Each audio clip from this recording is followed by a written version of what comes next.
میں دعا کرتا ہوں اللہ کو آپ کو مدینہ منورہ لے جائے، اللہ آپ کی برکت سے ہمیں بھی لے جائے۔ دیکھا، میں نے کہا اللہ آپ کی برکت سے ہمیں لے جائے، سب نے کہا آمین۔ ابھی میں کہتا نا حضور کی برکت سے لے جائے تو کچھ لوگوں نے کہنا تھا وسیلہ شرک ہے۔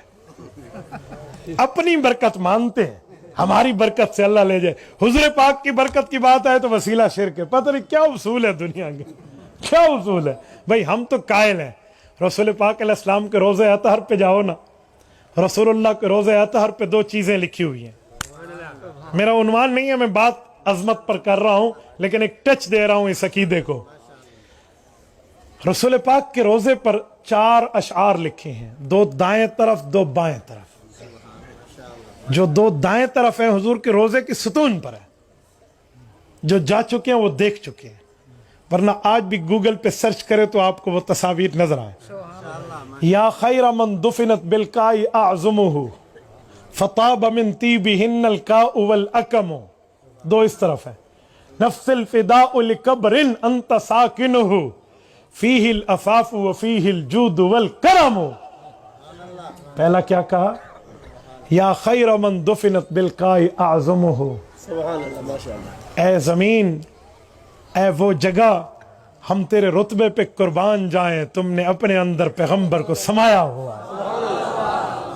فطاب من طیبہن الکاء والاکم، میرے پاک پیغمبر کا خوشبودار جسم اطہر تم میں آیا تو سارا علاقہ خوشبودار ہو گیا۔ 2 شعر اگلے ہیں۔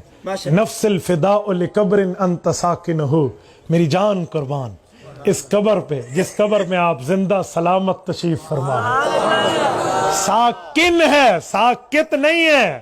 ایک ہوتا ہے ساکت بالکل بغیر حس و حرکت، ایک ہوتا ہے ساکن۔ ساکن کس کو کہتے ہیں؟ زندہ کو۔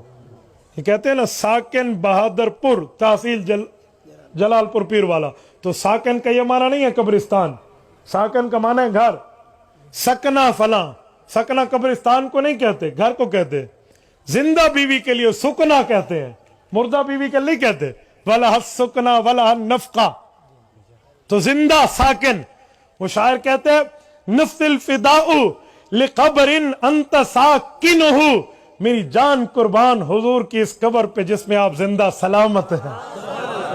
فیہ الافاف وفیہ الجود والکرم، آپ جیسے دنیا میں سخی ہیں، آپ کی سخاوت آج بھی برقرار ہے۔